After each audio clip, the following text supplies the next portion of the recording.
Welcome back, folks.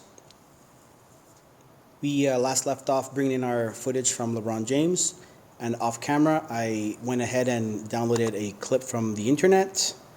So now I'm going to bring in some Zelda. Okay. So now that I have now that I have a video from Zelda, we can get going with a bit more pieces. Alright, so the next component that you need to know are what parts to use. Now, parts is an acronym for the 5 basic keyframing properties that are basic on any particular clip, and it stands for position, anchor point, rotation, transparency, and scale. Okay, so first things first, I'm going to bring Zelda in and push LeBron out. Let's see, let's take LeBron, put him over here, Zelda, bring you over there. I'm going to select all 3 LeBron photos, or whatever the other one is, and bring it above, and then bring Zelda back down. Now, I have Zelda and I have music down here, so let's just take off a couple clips of music by pressing delete. And you see how I have music associated with my Zelda. Well, if I don't want the audio in my clip, I can always lock and hit delete. Okay. Now I'm going to unlock it, and I'm going to bring this music back down here. So we should have Zelda with some random music.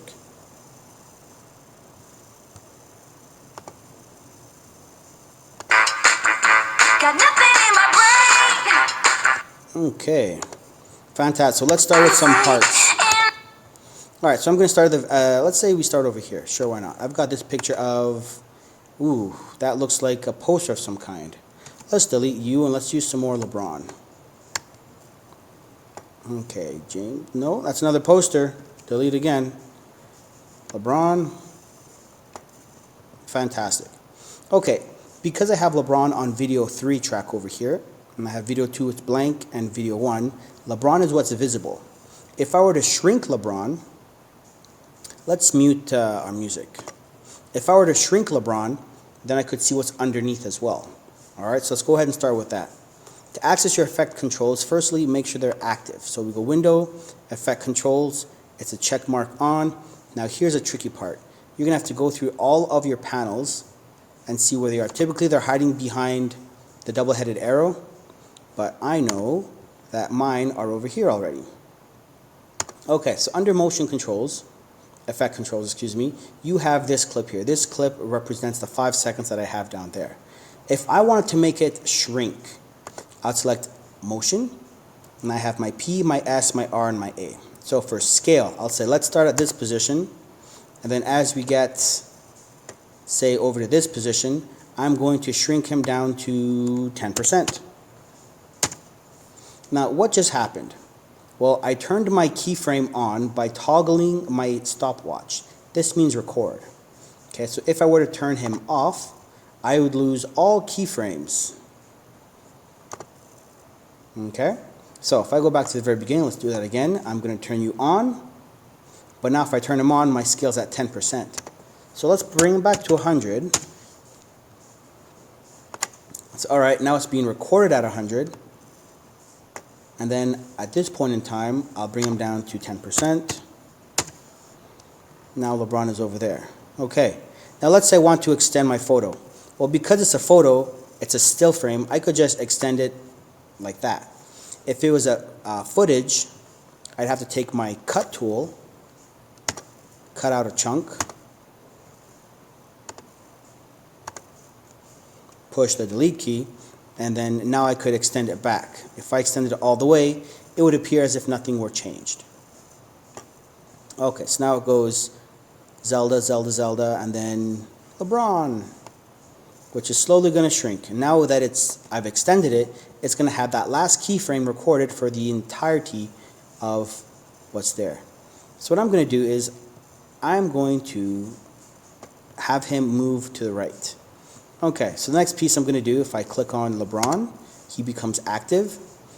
Position is over here. I'm going to turn him on, and I'm going to say, all right, So at this point, he's locked there, and then if I go a little bit farther down and I move this guy over, I have him recorded. So if I play it back, he shrinks, and then he slowly moves over. That is keyframing. Now because I have that keyframe there, he is going to remain there until I bring him back. So if I stop it with the space bar, and then I say, all right, I'm going to bring you back over this way. Then you're going to stop right there. If I were to zoom in, all I'd have to do is push the plus key on my keyboard, and I could see the keyframes a little closer. If I want to, I could drag them out and in, make it go faster or slower. All right, now after he moves way over there, I'm then going to spin him. So, all right, LeBron, you're going to spin, and what else? Let's say we spin you, enlarge you, and then you fade away. Okay, so he's over there now, and my transparency is going to be, no, let's go into opacity. Rotation, so over here, and we're going to fade him away last. So I'm going to turn the rotation on.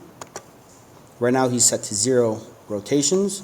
If I go forward a few seconds, and I drag this up, it'll give me degrees. As soon as I break 360 degrees, it'll give me a 1x. Okay, so you can actually do the math. If I just say 4x, that's 4 times 360. Okay, pretty simple. I drag it back, and then when I play it, he rotates 4 times in that position. Now if I wanted him to rotate faster, I would drag the keyframe closer, and it still have the, let's zoom in there, plus. It would still have the 4 rotations, just a lot sooner. Let's see if I did anything there. There we go. Okay, now at this point I'm going to have him scale back to 100%. So I'll turn on a keyframe, and I'll go 100% there.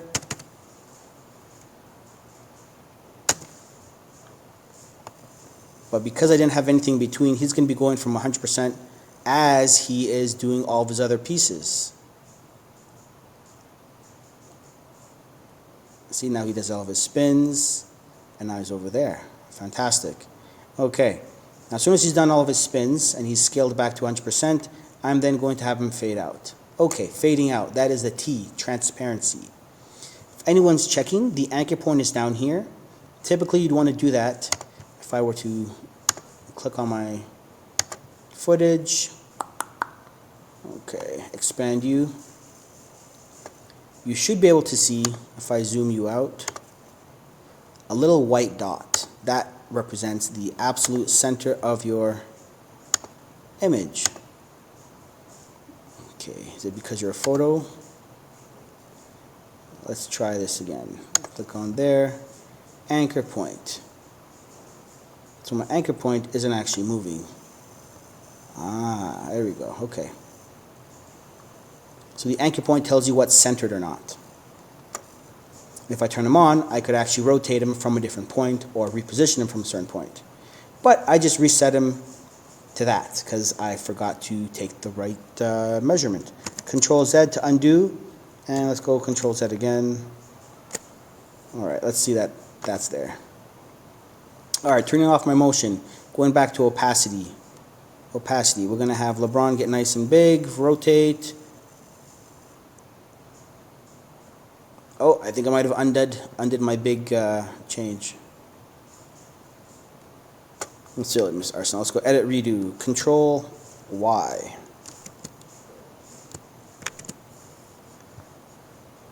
And I don't think that took.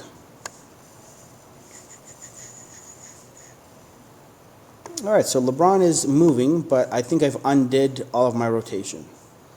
That's okay. Yeah, I can tell that all of my stopwatches are off. Too bad, too bad. All right, so now I'm going to go into opacity and say at this point in time, you're going to be at 100%. And then if I scroll over a little bit, there's my rotation. Let's have you have a slow fade. And then there, we're going to have it at 0. Enter. So he moves, and slowly he's going to fade out. Oh, I know why. Because we have the Zelda footage selected. I need to have the LeBron footage selected. Silly Miss Arsenal. Okay. Back to Zelda. Turn you off. Reset. Yes, we're going to reset you. I'm going to go into LeBron. Make sure you're selected. Put you back up into full resolution. And now all of our keyframes are back on. Fantastic. Okay. He's still rotating, so at the end of it, we're going to go there. Sounds good. Okay. One thing I forgot to do is reset the opacity to 100, because last I left it, it was at 0. That's right. Now it's going to be at 100% permanently, because there's no keyframes. Alright, click on the footage you want. Okay, that's LeBron, good. Now I'm going to turn off, or just minimize, not turn off. Turn on my opacity, move forward in time, and then bring it down to 0. Oh, Miss Arsenal, you did it again. 100. My keyframes never turned on.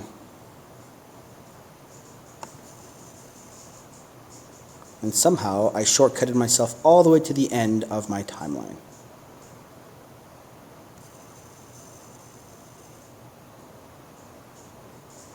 Okay, there's my song. You know what? Just to avoid that, I'm going to take the cut tool and I'm going to snip this. And the shortcut for my selection tool is V. Select the leftovers, press delete. Good, so now my project is significantly shorter in case that happens again. Okay, so Mr. LeBron James is going to be moving. He rotates, and then we're going to have him scale up. Let's do this really quickly. It would be so much better if we could see him scale. LeBron, scale there, he's at 10%. And then let's say over there, you're at 100%. Good. Okay. And then we're going to go back, and as he's 100%, we are going to then bring him down to 0. So I'm going to say he starts at 100% there. I just move my keyframe over, and I'm going to move a little bit of time, and then I'm going to bring him to 0. Okay. Let's go from 25% to 100%. Okay, let's see what we did here. Scrub back to the beginning. Good, okay, and play. There's the zoom, the scale, position.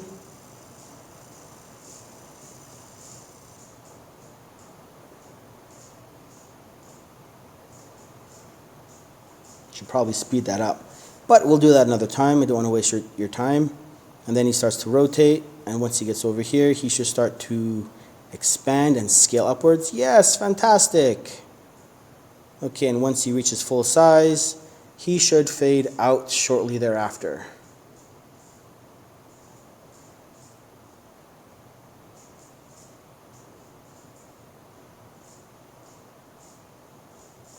Fantastic. Okay, those are the parts of keyframing. If you wanted to, you could also do the exact same thing. Here, let's stop you. You could also do the exact same thing with the audio, except the audio is set to gain and loss. So it'd be adjusting the volume for fading out or amplifying something really quiet. All right, that is it for now. Hopefully next video is a little bit shorter because there's not very much left to discuss. All right, thanks for watching.